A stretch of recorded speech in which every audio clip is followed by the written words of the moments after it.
अस्सलाम वालेकुम dear students, my name is Mohammad Moin and I am from pass education system. तो जैसे कि हमारी पिछली वीडियो में डिस्कशन हुई थी कि HTML5 होती क्या है, इसके यूजेस वगैरह के बारे में हमने देखा था कि किस किस जगह पे जो है हम HTML5 को यूज़ करते हैं। इसके साथ जो है हम वेब एप्लीकेशन किस तरीके से बना सकते हैं, वो हमने इसके बारे में थोड़ा सा डिस्कशन की थी इसके बारे में। तो आज जो है हम नेक्स्ट इसके ऊपर अपना प्रीवियस लेक्चर जो है वो थोड़ा सा कंटिन्यू कर लेते हैं उसको, कि हमने पीडीएफ लेक्चर में जो था हमने डॉक्यूमेंट का स्ट्रक्चर जो है मेन जो हमारा डॉक्यूमेंट का स्ट्रक्चर था वो ऐड किया था कि किस तरीके से हम डॉक्यूमेंट बना सकते हैं अपनी HTML5 का, जो हमने वेबसाइट बनानी हो। और आपको जैसे पता है कि HTML5 जो है वो स्ट्रक्चर लैंग्वेज मतलब वेब पेजेस बनाने के लिए आपकी यूज़ होती है, कोई भी आपने वेब पेज जो है डिज़ाइन करना हो। तो इसी तरह जो है नेक्स्ट हम स्टार्ट करते हैं, इसमें हमने कौन कौन सी जो प्रॉपर्टीज पाई जाती हैं। तो HTML5 के अंदर जैसे आपको मैंने बताया था किसके अंदर डॉक्यूमेंट सिलेक्शन के अलावा टेक्स्ट फॉर्मेटिंग वगैरह रहती है, फीचर्स आपने उसको बताए थे मैंने इसके आपको। किसमें डॉक्यूमेंट स्ट्रक्चर तो है हमने प्रीवियस लेक्चर में अपना देख चुके हैं।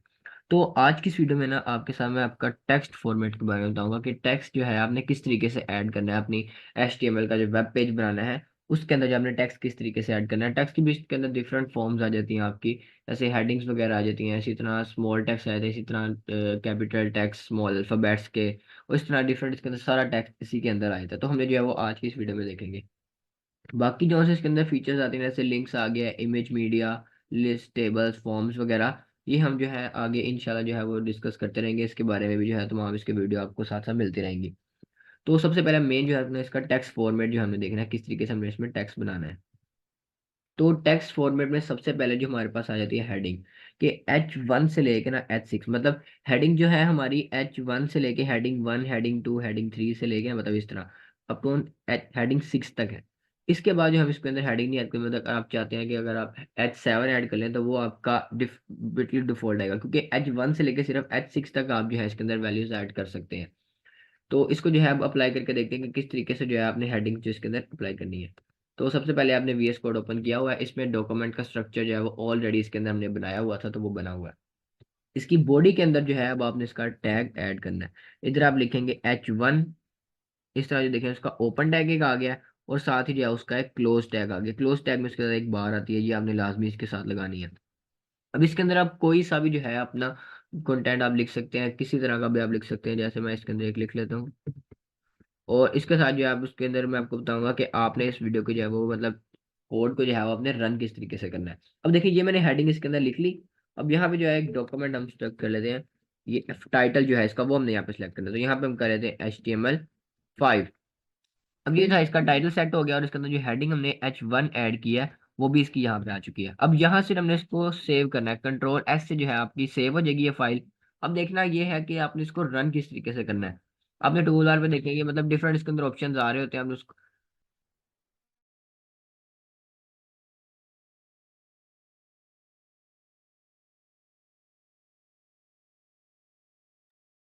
तो हमने इसके अंदर देखना है किस तरीके से आप इसके अंदर वो रन इसको किस तरीके से करना है। अब देखिए इसके अंदर व्यूज आ रहे हैं, गोज आ रहे हैं। अगर आप इसके अंदर कोई मतलब कह देंगे, अगर आप प्रॉब्लम क्रिएट कर देंगे, अब जैसे देखिए ना यहाँ पे मैं डॉट डालूंगा तो ये देखिए रेड हो गया यहाँ पे, तो ये जो है इसके अंदर एरर आ गया। अब जब आप एरर आपने देखना है तो आप व्यू में जाएंगे, इसकी आ जाएंगी इधर व्यूज प्रॉब्लम्स आ जाएंगी इसके अंदर, जोन जोन से आपने मतलब अगर ऐड किया कोई भी आपकी प्रॉब्लम इसके अंदर आ गई है ना, कोई भी एरर आ गया, तो ये आपको फौरन जो है उसके बारे में बता देगा। जैसे देखिए ये प्रॉब्लम आ गई इसकी, अब देखिए साथ ही जो है वो बता देगा अभी नीचे कोई प्रॉब्लम नहीं आ रही इसके अंदर।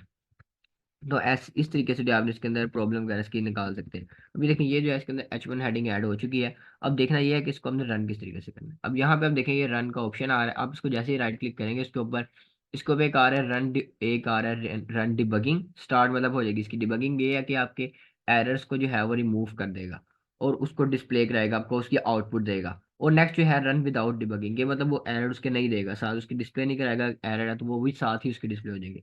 तो हमने ये यहाँ पे जो हम इसको स्टार्ट डिबगिंग करेंगे। स्टार्ट डिबगिंग करने से ये होगा कि आपका जो आउटपुट इसकी निकलेगी ना, वो हमारे एक वेब ब्राउजर पे आ जाएगी। वेब ब्राउजर ये आपने यहाँ पे सिलेक्ट कर लेना कौन सा आपने सिलेक्ट करना है। वेब पे जब जैसे ये क्रोम का आ रहा है, अगर आप कोई और एक्सटेंशन इसके अंदर इंस्टॉल करेंगे VS कोड के अंदर, तो वो भी आप कर सकते हैं। जैसे ओपरा आ जाता है, फायरफॉक्स आ जाता है, इसी तरह डिफरेंट इसके अंदर ब्राउजर्स आ जाते हैं। तो वैसे मैं क्रोम को रखूंगा, यहाँ पे क्रोम को मैंने सेलेक्ट किया यहाँ पे, और साथ ही जो है वो मैं उसका डिस्प्ले आ जाएगा यहाँ पे स्क्रीन के ऊपर मारी। तो अब देख लेते हैं यहाँ पे, अब इसको मैं आपको डिस्प्ले दिखा देता हूँ कि आउटपुट जो है वो इसकी किस तरीके से निकलेगी। तो यहाँ पे आप देख सकते हैं इसकी आउटपुट में ये हमारे पास इसका डिस्प्ले आ गया पास एजुकेशन सिस्टम, मतलब ये था इसका आउटपुट। और ये देखिए यहाँ पे जो है इसका टाइटल आ गया, कि जो हमने इसका टाइटल सेलेक्ट किया था HTML5, ये आ गया इसका टाइटल। और जो हमने इसके अंदर H1 हेडिंग ऐड की थी वो हमारी ये आ गई है। जैसे हम इसको थोड़ा सा जूम कर लेंगे तो वो एच डी मतलब ये हेडिंग हमारे पास आ गई है। तो इस तरीके से जो है आप इसके अंदर H1 हेडिंग यूज़ करेंगे। नेक्स्ट अगर आपने इसके अंदर H2 हेडिंग यूज़ करनी है, जैसे देखिए मैं H2 ऐड करता हूँ इसके अंदर, तो वो भी सेम एज इट इज़ यही रहेगी। सिर्फ ये है कि उसका थोड़ा सा फॉन्ट स्टाइल जो है वो थोड़ा सा छोटा हो जाएगा, ये होगा थोड़ा सा चेंज हो जाएगा। तो इस तरीके से जो आप इसके अंदर हेडिंग्स वगैरह ऐड इसके अंदर कर सकते हैं, जिस तरह की भी आप करना चाहते हैं हेडिंग। इसके अलावा जो आप इसके अंदर अगर पैराग्राफ, अब यहाँ से मैं इसको सेव करूंगा ना, तो वो हमारे आउटपुट वैसे ही आ जाएगी हमारे पास। जैसे इसको मैं ऐसे रीलोड किया तो देखिए H2 हेडिंग भी इसके अंदर ही आ गई है। H1 से थोड़ी सी जो है ये छोटी है। इसी तरह H3 हेडिंग ऐड करेंगे, वो इससे छोटी होगी, H4, H5 और H6 तक आती है। तो यहाँ तक जो है अब अपनी H3 हेडिंग ऐड कर ली है। और इसके बाद आ जाएगी H3 आ जाएगी। और नेक्स्ट जो है हमारे पास H4 आ जाएगी, H5 और H6। अब H4 आ गई एक, और नेक्स्ट जो है हमारे पास H5, और लास्ट जो है हमारे पास वो आ गई H6। अब इसके अंदर भी आप जिस तरह का आप कंटेंट लिखना चाहते हैं, जैसे यही वाला मैं कंटेंट कॉपी कर लिया यहाँ से, इसी को जो है मैं इसके अंदर यहाँ पे पेस्ट कर लूंगा, कॉपी पेस्ट कर लिया इसको, जैसे हमने यहाँ पे ये आ गया। यहाँ पे इसी तरह को हमने इसको यहाँ पे पेस्ट कर लिया, और H6 में ये आ गया। अब ये 6 जो है हमारे पास हेडिंग इसकी आ गई है। अब जैसे मैं इसको यहाँ से सेव करूंगा, Ctrl+S से आप सेव करेंगे इसको। और जो नेक्स्ट जो आप अपने ब्राउजर के ऊपर जाएंगे, जो आपने ओपन किया, जो अपने ब्राउजर के मतलब आउटपुट जहाँ पे आप देख रहे हैं उसकी पहले, तो जैसे इसको मैं रीलोड करूंगा, आप देखें ये तमाम फाइल्स के अंदर आ गई हैं। कि पहले ये थी हमारे पास H1, ये आ गई हमारे पास H2, ये H3 है, ये H4 और H5 और H6, ये तमाम इसके अंदर। ये इसके अलावा जो है इसके अंदर छोटा है, इसके अलावा नहीं होता। मतलब अगर आप कहें कि H7 भी हमने ऐड करना है तो वो नहीं होगा इसके अंदर ऐड, क्योंकि हेडिंग सिर्फ H6 तक होती है। तो इसी तरह जो है आप नेक्स्ट देखते हैं, इसके अंदर आपने पैराग्राफ किस तरीके से ऐड करना है वो भी आप यहाँ पे देख रहे हैं। अब ये पैराग्राफ का टैग है हमारे पास। पैराग्राफ में भी ये है कि आपका सिंपल जो डिफॉल्ट टेक्स्ट होता है ना आपका वो आएगा। मतलब हेडिंग्स में तो आपने देखा है ना कि बोल्ड फॉर्म में हमारा टेक्स्ट आ रहा है, लेकिन पैराग्राफ में ये है कि सिंपल आपका टेक्स्ट आएगा। और इसके अंदर भी आपकी डिफरेंट एडिशनल प्रॉपर्टीज भी आई दी हैं, कि अगर आपने पैराग्राफ को भी अगर बोल्ड करना है, इसके अलावा इटैलिक फॉर्म में लिखना है, या उसको आपने अंडरलाइन करना है, या स्ट्राइक आउट करना है, तो ये आप इसके अंदर ऐड कर सकते हैं एडिशनल प्रॉपर्टीज, या उसको आपने सब स्क्रिप्ट में लिखना है या सुपर स्क्रिप्ट में, तो ये तमाम उसके अंदर टेक्स्ट फॉर्मेट्स के अंदर ही आपका आ जाता है डाटा। तो अब जो है इन सबको एक एक दफ़ा जो है आप अप्लाई करके अब देखते हैं किस तरीके से हमने इनको अप्लाई करना है। तो VS कोड के ऊपर ही जाएंगे, यहाँ पे हम लिखेंगे H1, तो हमने ऐड किया हुआ था इसके अंदर। अब यहाँ पे अब यूज होगा हमारा BR। अब ये होती है हमारी लाइन ब्रेक के तौर पे यूज होता है, कि अगर हमने कोई लाइन ब्रेक करनी है ना किसी तरह की, मगर स्पेस लेके आनी है के अंदर, तो इसलिए जो है BR यूज करते हैं। ब्रेक, यहाँ पे हमारी ब्रेक लग गई है, दो ब्रैकेट से हमने यूज किया, इसके अंदर दो ब्रेक्स हमने यूज किए हैं। और नेक्स्ट जो है वो अपना पैराग्राफ लिखेंगे। यहाँ पे पैराग्राफ का टैग यूज किया हमने, ये पैराग्राफ का टैग आ गया। अब सेम यही प्रॉपर्टी जो है ना हम पैराग्राफ के अंदर अप्लाई कर लेंगे यहाँ पे। तो ये देखें यहाँ पे भी अप्लाई होगी, और यहाँ पे इसके अलावा भी अगर आपने कोई टैक्स ऐड करना है तो वो भी आप बेशक कर लें। तो यहाँ पे वेलकम टू, अब देखें देखिए ये पैराग्राफ के अंदर मैं लिख दिया। अब जैसे मैं इसको यहाँ से सेव करूंगा ना, तो वो सिंपल जो है वो टैक्स आएगा, जैसे हमने आपको जैसे मैंने बताया कि आप अप्लाई करेंगे ना उसके अंदर। अब जैसे देखेंगे सिंपल टैक्स आ रहा है इसके अंदर, ये देखेंगे आप हेडिंग्स का, तो वो आपका बोल्ड फॉर्म में आ रहा है थोड़ा सा। लेकिन जैसे आप पैराग्राफ का देखेंगे वो सिंपल जो आ रहा है आपका, इसको थोड़ा सा आप जूम कर लें, जैसे देखिए सिंपल ये टेक्स्ट आ रहा है हमारे पास सिंपल फॉर्म में। अब ये है कि आप इसके अंदर बोल्ड अगर आप ऐड करेंगे, या इटैलिक ऐड करेंगे इसको, या आपने इसको मतलब आपको जिस एडिशनल प्रॉपर्टी जो मैं उसकी बता रहा हूँ वो आप इसके अंदर ऐड करेंगे, तो वो साथ ही ऐड होते जाएंगे साथ साथ। तो अब जो हम देखते हैं इसके अंदर बोल्ड हमने इसको किस तरीके से करना है। बोल्ड के लिए जो है आपको जैसे मैंने बताया कि हम बी यूज करते हैं। बी आपको मैं पहले भी दिखा चुका हूँ, यहाँ पे देखिए ये बी आ रहा है ना। अब इसी को जो है हमने यूज करना है। तो अब यहाँ पे VS कोड के ऊपर जाएंगे, ओपन करेंगे यहाँ पे, और इसी पैराग्राफ को जो है हम लिख देंगे अपने बी एलिमेंट के अंदर। और जो हमारा ये क्लोज टैग है, इसका मतलब जो ओपन टैग और क्लोज टैग होता है ना इसके अंदर, कुछ फॉर्मेट्स होते हैं जिनके सिर्फ एक ही टैग होते हैं, मतलब ओपन क्लोज नहीं होता उसका टैग, वो हम आगे जाके उसके बारे में डिस्कस करेंगे। मतलब जो मोस्टली जो एलिमेंट्स होते हैं ना उनके दो टैग्स होते हैं, मतलब एक ओपन टैग है और साथ जो है इसका क्लोज टैग है। अब ये इसके अंदर मैंने बोल्ड ऐड कर दिया, बोल्ड फॉर्म में इसको टेक्स्ट को ऐड कर लिया। जैसे मैं इसको सेव किया यहाँ पे, और ये अब इसकी आउटपुट में हम देखेंगे तो ये थोड़ा सा बोल्ड हो गया हमारे पास टेक्स्ट। इसी तरह इसमें हमने जो है वो बोर्ड हमने टेक्स्ट कर दिया, कि उसको अंडरलाइन करना चाहते हैं तो वो भी आप इसी तरह कर सकते हैं। इटैलिक फॉर्म में लिखना है, मतलब टिल्ट थोड़ा सा हो जाए हमारे पास टेक्स्ट, तो ये उस फॉर्म में आ जाएगा हमारे पास। अब टिल्ट फॉर्म में आई ऐड करेंगे इसको। अब बी तो हमने ऐड कर चुके हैं, इसी के साथ जो है हम एक आई एट्रीब्यूट भी जो है, आई एलिमेंट जो है वो भी ऐड कर लिया। जैसे आप क्लिक करेंगे VS कोड में ये होता है कि आपको ये साथ साथ जो है वो सजेशन उसकी दे ही जाता है कि हमने कौन सा एलिमेंट जो आप लिखना है। जैसे आप लिखेंगे ना यहाँ पे ए, तो इसी तरह के जो है वो डिफरेंट इसके अंदर एलिमेंट्स आ जाएंगे जो जो से ए के नाम से शुरू होते हैं। इसी तरह आप अल्फाबेट कोई बी लिखेंगे या सी लिखेंगे, जब से देखिए मैंने आई का लिखा है तो उसके अंदर आई फ्रेम्स, इमेजेस, जितने भी थे वो सारे एलिमेंट्स इसके अंदर आ गए। तो अब यहाँ पे हमने ऐड किया आई को इटैलिक फॉर्म में। मैंने यहाँ से इसको अब सेव कर दिया, मतलब यहाँ से सेव हो गया ये। और नेक्स्ट जो है अब इसकी यहाँ पे देखते हैं आउटपुट में कि ये किस तरीके से इसकी आउटपुट है। टिल्ट फॉर्म में हम इसको ऐड कर दिया हमने। देखिए ना, बोल्ड तो पहले से ही ऐड था ये, अब ये है इसके अंदर हमने टिल्ट भी इसको कर दिया साथ, इटैलिक मतलब इसके अंदर एलिमेंट हमने यूज किया है, जिसकी वजह से था ये बोल्ड के साथ इटैलिक भी हमारे पास हो गया। तो अब नेक्स्ट जो है इसके अंदर यूज करते हैं हम अंडरलाइन का। जैसे देखिए ना, यू हमने अंडरलाइन का देखा था, एस जो था हमारे पास स्ट्राइक आउट हो जाता है। तो अब ये जो हम अंडरलाइन का इसमें देखते हैं कि अंडरलाइन हमने टेक्स्ट को किस तरीके से करना है। अब इसी तरह यहाँ पे अब देखें बोर्ड को हम यहाँ पे एक एलिमेंट को यहाँ से बेहतर अब लगा भी रहते, कोई उसके लिए इतना इशू नहीं होता वैसे, क्योंकि हमने जो है वो तमाम प्रॉपर्टीज के अंदर एक एक करके अप्लाई की है। ये एक ओपन टैग हो गया और यहाँ पे आ गया इसका क्लोज टैग। देखिए ना, अब यहाँ पे इसका अंडरलाइन भी आ गया है, इटैलिक में भी आ गया और बोल्ड में भी, और हमने इसको पैराग्राफ के अंदर लिखा। ये हो गया अब यहाँ से सेव हमारा। अब यहाँ पे उसकी देखते हैं आउटपुट में किस तरीके से हमारी इसकी आउटपुट आती है।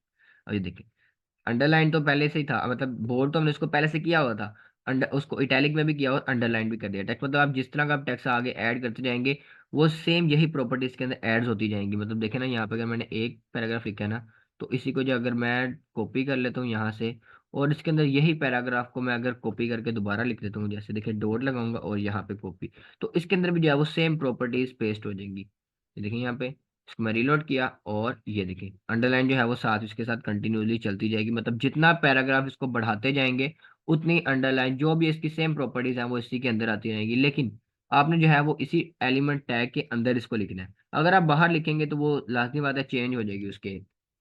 तो इस तरीके से आप पैराग्राफ को टैग जो है उसके अंदर ऐड कर सकते हैं। उसके बाद हमारे पास लास्ट पे जो इसके बाद जो हमारा बचा कि इसके अंदर स्ट्राइक आउट किस तरीके से करना है। स्ट्राइक मतलब ये है कि दरमियान में उसके लाइन आ जाएगी, जैसे अंडरलाइन है ना, इसी तरह एक स्ट्राइक आउट होता है, वो आपके टेक्स्ट के बिटवीन मतलब एक लाइन मेंशन कर देता है उसको। ये हमारे पास होता है एस एलिमेंट के अंदर। अब टैग होता है कि हमने ये जो ब्रैकेट्स, ये आप कह लें कि ब्रैकेट्स थी, ये इसके एलिमेंट का नाम है, मतलब टैग्स होते हैं। और इसके अंदर जो हमारा टेक्स्ट आता है, मतलब जो हमने इसके अंदर जैसे भी ये देखें ना H1 है, ये इसका एलिमेंट है, और जो बाहर इसके ये यूज हुए हैं सिंबल्स वगैरह ये इसका टैग है। अब टैग के अंदर एलिमेंट्स आते हैं इसके। तो अब ये देखिए एस जो है मैं इसका टैग लिख लिया एक, और यहाँ पे मैं इसको कर लेता हूँ पेस्ट। अब यहाँ पे हमारे पास ये आ गया, ठीक हो गया। और नेक्स्ट जो है यहाँ पे इसको इस तरह इसका फॉर्मेट सिलेक्शन भी आप चेंज कर सकते हैं। मतलब देखें ना, जैसे हेडिंग एस के अंदर आ गई है, एक मेरे पास बी आ गया है और एक मेरे पास पी आ गई है। इसी तरीके से जो है हमारा ये वाला टेक्स्ट है इसको हमने ऐसे लिख लिया। उसके बाद हमारा पास बी और आई और यू और एस, अब ये तमाम इसके अंदर सारी आ गई हैं प्रॉपर्टीज। तो नेक्स्ट जो है आप देखते हैं ये एस जो हमने इसके अंदर अप्लाई किया ये किस तरीके से इसके अंदर ऐड होगा। जैसे मैं इसको सेव किया यहाँ पे, कंट्रोल एस से जो आपका सेव हो जाएगी ये फाइल, जो आपने ऐड करते जाएंगे, जो आपने जिस तरह का भी एडिशन करते जाएंगे कंट्रोल एस करेंगे वो आपकी सेव हो जाएगी। वो आपको एक एक्सटेंशन के बारे में बताऊंगा नेक्स्ट वीडियो में, वो आपने किस तरीके से ऐड करनी है उसके अंदर। तो वो आपका जो है वो आप एक साइड पे VS कोड खोलेंगे तो आपको बार बार सेव नहीं करना पड़ेगा, मतलब रीलोड उसके अंदर करना पड़ेगा। सिर्फ यह एक दफ़ा आपने कोई लिख दिया, सिर्फ उसको आपने सेव करना है, तो वो आपका ब्राउजर पे आउटपुट उसकी आ जाएगी साथ ही। अब ये देखें, ये अब इसको जैसे मैं रीलोड करूंगा तो देखें ये स्ट्राइक आउट जो था इसके अंदर एलिमेंट हमने यूज किया था ना, जिसकी वजह से इसके अंदर एक लाइन आ गई है। तो ये आपका स्ट्राइक आउट का एलिमेंट होता है। जो आपका सुपर और आपका सबस्क्रिप्ट एलिमेंट है ना, वो भी आपका सेम यही प्रॉपर्टीज मतलब इस तरह की अप्लाई करता है इसके अंदर। मगर आपने यही टेक्स्ट जो है वो HR इसके अंदर आप यूज कर लें। HR होता है कि आपके सामने एक हॉरिजॉन्टल लाइन आती है आपके वेब पेज के ऊपर, पूरे वेब पेज के ऊपर ना, मतलब एक हॉरिजॉन्टल लाइन लगा देता है। उसके साथ जो है इसका सेक्शन आप बना सकते हैं, मतलब एक सेक्शन में आपने कोई स्ट्रक्चर ऐड किया ना अगर उसका, तो आप HR लगा लें साथ, तो वो आपका वो सेक्शन में डिवीजन हो जाएगी। नीचे आप कोई और लिख सकते हैं, ऊपर कोई और लिख सकते हैं। अब यहाँ पे हम लिख देंगे कि सब स्क्रिप्ट में आ जाएगा, इसका जो आपने स्मॉल टेक्स्ट लिखना है वो इसी के अंदर आ जाएगा। एक मिनट अप्लाई करके भी आपको मैं यहाँ पे दिखा देता हूँ। यहाँ पे अब लिखेंगे कोई सा भी आप टेक्स्ट ऐड कर लेंगे इसके अंदर, और इसकी हम यहाँ पे अब आउटपुट भी आपको साथ देंगे। जैसे मैं इसको सेव कर दिया और यहाँ पे भी, इसकी आउटपुट में भी देख लेते हैं यहाँ पे। इसको जैसे मैं स्क्रॉल करूंगा तो देखें ये एक हॉरिजॉन्टल लाइन जो है वो पहले से इसके अंदर लग चुकी है। हॉरिजॉन्टल लाइन आ गई इसके अंदर। और ये जो है इसके अंदर आ गया हमारे पास जो सबस्क्रिप्ट का जो हमारे पास टेक्स्ट है वो इसके अंदर आ गया, कि हमने इसके अंदर सब टेक्स्ट ऐड किया है, यहाँ सुपर टेक्स्ट वो हमने इसके अंदर ऐड किया, वो इसके अंदर आ गया।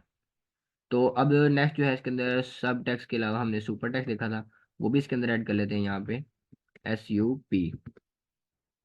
और यही कंटेंट जो है वो सेम इसके अंदर पेस्ट कर लेंगे, और इसको यहाँ पे पेस्ट कर देंगे हम यहाँ पे सेव। और नेक्स्ट जो है इसकी आउटपुट में ब्राउजर के ऊपर जाएंगे और ये आउटपुट आ गई इसकी, मतलब देखे ना, ये सब ये आ गया और सुपर का ये आ गया एलिमेंट के, ये ऊपर नीचे एक दूसरे के आ जाते हैं एलिमेंट्स जो हैं, जो भी आप ऐड करते जाएंगे साथ साथ।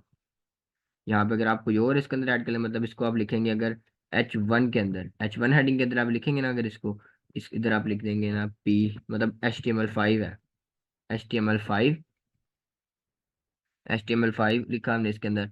तो इसको यहाँ पे अब हम कर लेते हैं कट, और नेक्स्ट जो है हम सुपर में इसको कर लेंगे पेस्ट। तो अब यहाँ पे से देखेंगे इसकी आउटपुट में HTML5 लिखा, ये इसका आ गया सुपर, मतलब सब जो है नीचे आ जाएगा इसका टेक्स्ट, और सुपर में जो आएगा वो इसके थोड़ा सा ऊपर फॉर्म आ जाएगा टेक्स्ट, ये इसके अंदर सब सुपर, ये इसके तमाम फॉर्मेट है हमारे पास टेक्स्ट का, कि H1 हेडिंग आ जाती है इसके अंदर। इसी तरह जो है हमारे पास H2, H3, H4, H5 और H6 तक हमारे पास की हेडिंग्स आ गई।